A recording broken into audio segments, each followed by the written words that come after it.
இந்த மாதத்தில் கர்த்தர் கொடுத்த வாக்குத்தத்த வசனம், நீர் எகிப்திலிருந்து ஒரு திராட்சை கொடியை கொண்டு வந்து ஜாதிகளை துரத்திவிட்டு அதை நாட்டினீர்.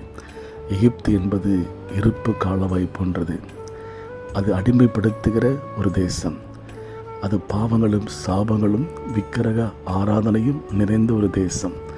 அப்படிப்பட்ட தேசத்திலிருந்து கர்த்தர் உங்களையும் என்னையும் அவர் புறப்பட பண்ணி விடுதலை கொடுத்து நன்மை கொடுத்து தெய்வ நன்மை செய்வேன் என்று நல்ல ஒரு நித்திய கானானுக்குள் கர்த்தர் நம்மை நடத்தி கொண்டிருக்கிறார்.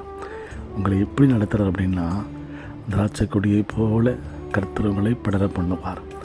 உங்களால் கனி உண்டாகும்படியாக, தேசம் நன்மையால் நிரம்பும்படியாக, நீங்கள் ஆஸ்வதிக்கப்படும்படியாக, நற்கனி உண்டாகும்படியாக கர்த்தர் உங்களை வாழ வைக்க போகிறாங்க. பயப்படாதீங்க. கர்த்தர் தாம் சொன்னதை செய்வார். ஆமேன், ஆமேன்.